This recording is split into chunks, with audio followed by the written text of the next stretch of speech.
Okay. How you going, John? Going well. Going very well. Um, so I just thought there's so much drama going on with There the whole is. s- like community state at the moment, and I think it's just worth like maybe summarizing a few things and just talking about maybe like things that they could do differently or do better next time, I guess. Yeah, there's definitely a couple of things here to talk about, that's for sure. I guess as a preface, I just want to say that like the core gameplay, I have fun with it, but there's definitely like issues around it that they can actually work on. For sure, yeah, yeah. And So, I want to say before we get yeah, into it as sorry. well, that, like, as far as what they've been saying about, like, the development team needs a break over the Christmas holidays, and some things won't come in immediately after the launch, like, totally understand. People are, human, and they need their breaks, and they need their family time. Um, it's like, I'm not, like, if I say anything that's, like, against their sort of schedule of the catch up to getting to where the community wants it to be. I just want to say like they're human. I understand that, and I don't hate them for taking a break. Oh yeah, of course. I mean, like, I get the criticism, but don't try to do like any personal attacks or anything. I think that's out of line.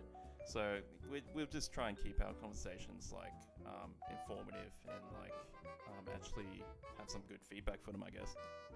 Yeah, definitely. So I want to go from the start. A lot of people were annoyed by the progression system and like the XP gains and the daily challenges and weekly challenges and the use of consumables. I think we should probably just maybe quickly speak on that for like I don't know a few minutes. These levels that they have laid out for us are full of filler.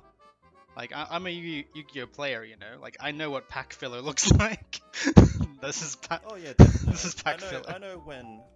I know what cards I don't want and are just there to fill up space so they can meet a certain criteria. And I can definitely see it.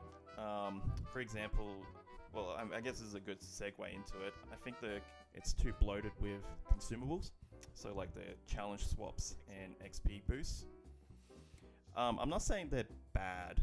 I just think they probably don't have a place in the battle pass, and they could be implemented in different ways.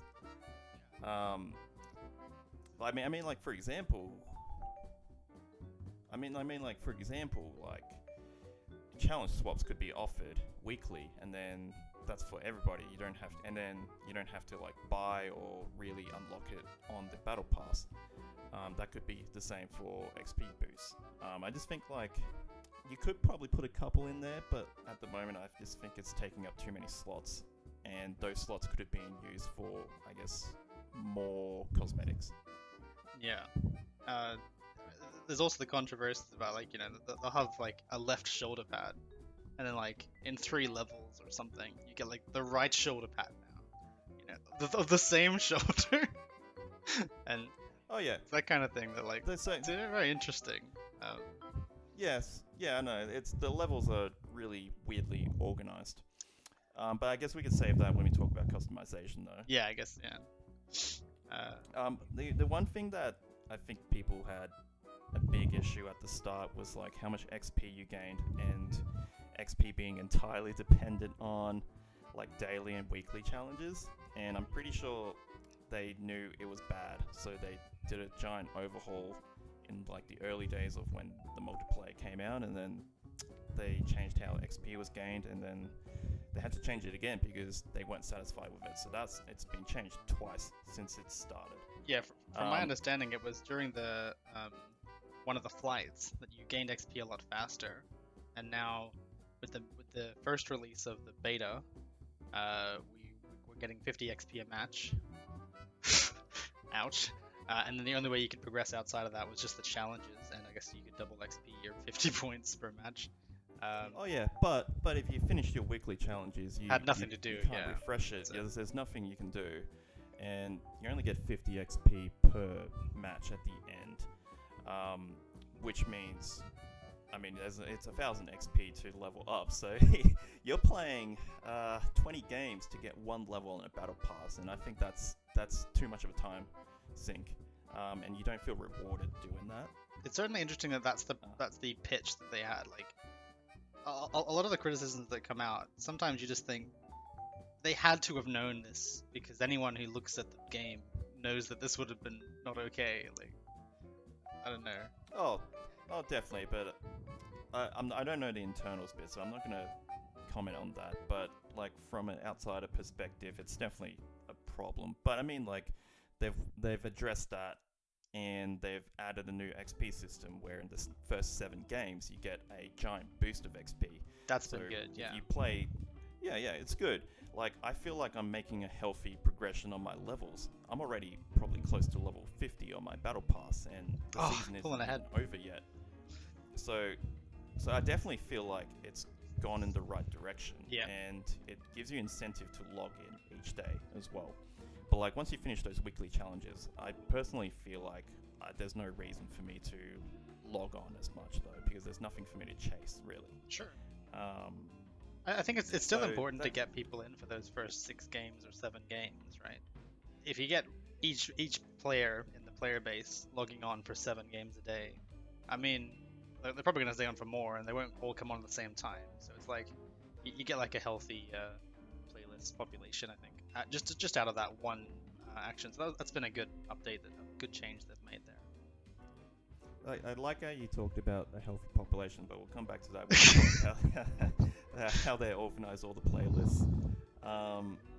I think one thing I wanted to talk about before we moved on was like a lot of people were complaining that the XP boosts or like the XP gains don't reflect how you perform in a match, and I kind of get that. Like if you went 40 kills and 10 deaths, or you've done a lot of things for your team in an objective game, you still get the same XP as someone who has gone negative and has done nothing for the team.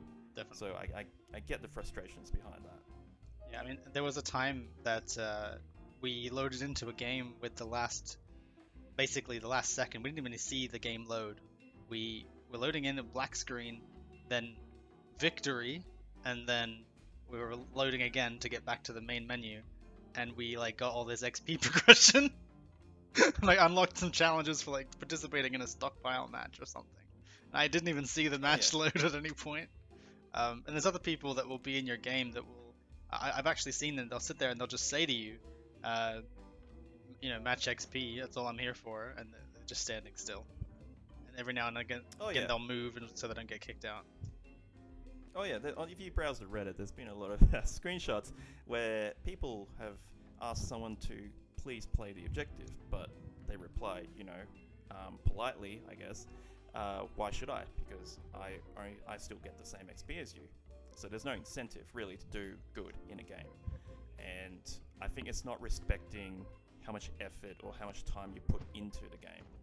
I think we should talk about the second thing, the issue with customization and how it's linked to the Battle Pass, and some controversies linked to the usage of a store that you have to basically it's just microtransactions, and there's a lot of outrage about that as well. I think to start, I think one of my biggest issues is one, like the core system and how codings are used in the game. For example, there's been a lot of discussion about I guess how they use codings for cores, and sometimes you can have a color for one core and you can't use the same color for the other core, and guess what, that color is locked behind a paywall for that particular core. So in a way you have to pay again to get the same thing for another core. In terms of codings, I like the idea behind it because it gives you a lot of options to express yourself. Yes, I know. Hear me out. I think the codings let you use a whole mixture of unique textures and patterns, but I don't think they're doing that, and they've just stuck with standard colors and distributions, which you could achieve with the normal primary and secondary color. So you get to a point where you go, well, what's the point of introducing the codings if you're not going to use it to its advantage?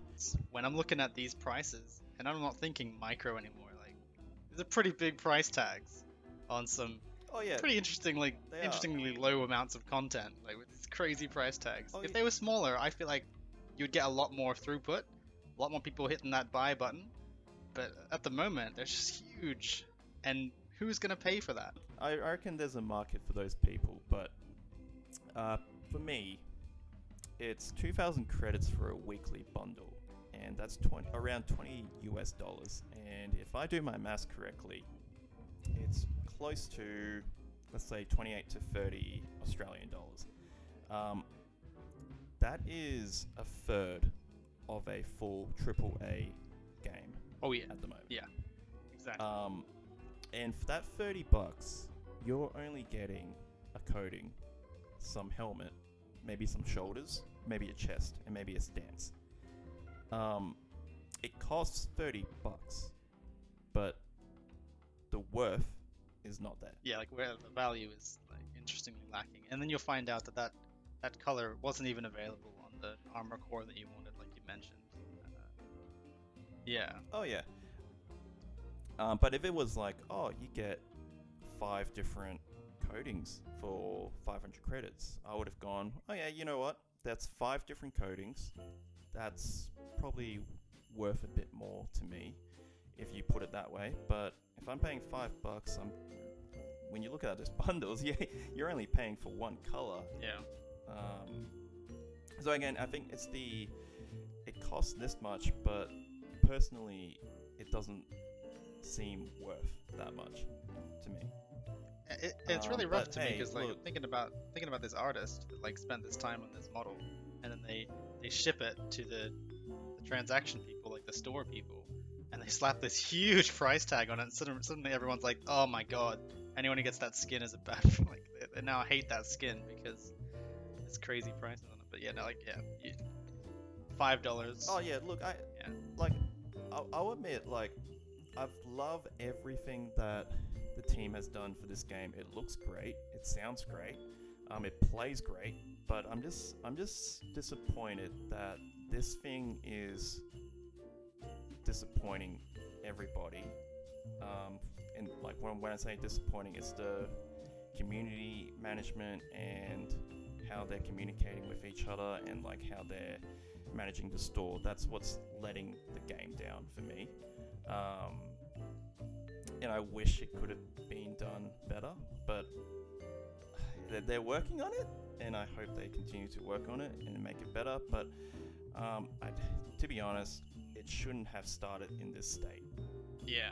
And as far as we are aware, this is how the game is like launching. Exactly what we have right now. There's no extra playlists or anything like that until next year, and there's no Oh yeah. changes that I mean, like they might make them micro changes that they do, like oh, we might fiddle around with the prices, something like that. They haven't mentioned anything like that. This is just sort of like wishful thinking. But yeah, I just think it's interesting that their PR standpoint so far has been reactive rather than proactive. Like if they came out and said, okay, so just so you guys know, there's only going to be 3 playlists. It's going to be a lottery. You're not going to be able to pick which game type yet, but that's going to be coming later on. I think people would take it a lot better than just they're not saying anything. There's 3 playlists in there, and then they just go, "Oh, you guys wanted like Slayer playlist or something like that." You know, that's just an example. Like, but basically, yeah, the idea is that this PR is not proactive. It's reactive to all the feedback. They'll come back and say like, "Oh, with the feedback, you guys said you wanted lower prices," and instead of like going, "Well, they're up now," and yeah, I don't know. It's just something. There's just something to that Oh yeah. that approach that I just don't really. I find it hard to find it hard to respect that kind of approach where it's like we just gotta wait until they complain and then we'll do something about it. At the moment, you can't pick what mode you want to play. So if you click on quick play, you can only hope that you get a certain mode that you wanted to play. So for example, if I wanted to play Slayer, I might be spending, or let's say, 5 games without Slayer, and then finally getting a game of Slayer. But I don't know that. Maybe I'll spend 10 games trying to get Slayer and never get it. And that's how quick play is functioning, and it's making a lot of people frustrated by it because one, the playlist is linked to the weekly challenges that ask you to do really specific things. So you could be spending an hour trying to do one challenge and you can't complete it because you can't get a specific game mode. So I can see why people are frustrated in that area. What do you think about that? Yeah, well, I mean, there's like let's say you had this task to kill a player with a sniper rifle in Slayer PvP. Okay, so you load into the game, and it does that little zoom through the map, and it shows you that there's a skewer in the center of the map. I mean, why not just quit the game right then? As soon as you see it, Oh, yeah. as soon as you see that the sniper is not on the map, just leave. And now your teammates who have a task that says win Slayer PvP matches, now they're fucked because you just require them to win the match with a bot on their team. Yeah, and you might as well not play with bot because the bot is just feeding the other team kills. So you've just screwed everybody over. And they might not find out about that until they're halfway through the game, realize, oh, I have a 3-for-3 on my team. That's awesome. Oh yeah. So I can see why that's frustrated. And look, if the past games have done a great job at organizing the playlist, I don't see why they can't do that at the start of this whole multiplayer experience. I mean, they have how many games to learn from? So Halo 1, Halo 2, Halo 3, Halo 4, Halo 5. I mean, Halo 5 didn't have a really nice launch as well, so you would hope they'd learned from that. But it's just disappointing to see how they've organized this and how it's making people frustrated. This whole experience is frustrating to me. Yeah. And it sucks because they had all of this prior experience to learn from, but they didn't. Which makes me question what they are doing at the moment. But I still want to hold on. Like, I still want to be positive about this because I love this game so much. It's so fun and it's so addicting, and it makes you passionate about it because you love it so much. And Yeah. But it also at the same time it makes you really disappointed as well. I mean, the concern that we have, right, it's born out of not just the fact that we want the game to be better for like us, right? It's about that population stat, which is, as you mentioned, it's on the downward trend. But that's because, like, we're concerned that like players that are coming into the game are gonna like go, why can't I pick my game type? Why can't I pick this? What's going on? And they'll just leave, and we have this declining population. Yeah. And it's concerning, as someone who wants to be able to play this game, that the population is already declining like that. But and also, speaking of game modes, the game doesn't have like all of the modes that you expect in a Halo. yeah, like free for all, infection, SWAT, or they're calling it tactical slayer now. The Tactical Slayer, yeah. For some reason, Fiesta was tied to the recent event where you got all the a new separate rewards track that only unlocked with challenges. So it is there, but then now it's gone because the event is gone. So my question is, are they saving certain modes for those events and then taking it away after that? Which I don't think it's a good model to follow, and it sounds like they've realized this, and that's why they're giving us Tactical Slayer and Fiesta and FFA straight up before the end of the year. Yeah, I mean, the leak that I have here about the tactical ops, which is going to run from February 8th to February 21st, allegedly. That sounds like what we did with the Tenrai event, where it's like you have this temporary playlist that's there, and it's like you can do this now and then take it away.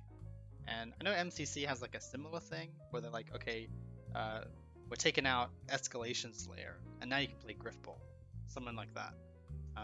But this, there was definitely rotating playlists, but then there are core playlists I think that should remain in the game. yeah, definitely.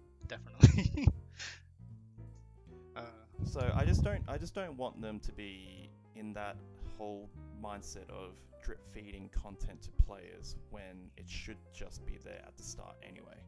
I think they made the right choice in delaying it, and I'm glad that the community accepted that in a positive way. But at the moment, I feel like they've just turned against the company. Yeah, I think it's like fool me once, like that sort of thing where Yeah. okay, so when we first saw like campaign glimpses, I remember there was this like really low poly version of like that brute guy, right? I don't even know his name, Atriox or something. Oh, Craig. Craig, that's it. Okay, he looked like a bloody. He's a meme. I don't know what the heck that was, honestly. That was like a gorilla, like. Anyway, Yeah. the point is that Yeah. they put out that model, and then was it because of Backlash they changed it, or were they already going to change it and they just released like a really silly looking model that everyone just sort of made fun of for a bit? Oh, from what I can understand, they saw the reception to the campaign demo and they needed more time to polish it, and that's what they did for the year. And yeah, and everyone was everyone that I know basically said, "That's fine. That makes sense. Please do. Yeah. Please take longer." Please, to be honest, I would love for you to take the time because I would love to play a game from a franchise that has been part of my childhood. I want to play it in a good state. Yeah. And like I said at the very start, it's a fun, addictive game, but these aspects that we just talked about is letting it down.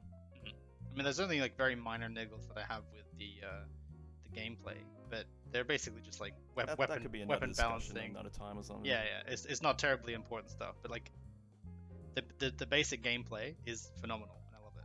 So I'm hooked on the gameplay as it is. It's just all the stuff that's around it, which is sort of making it in a different light, I think.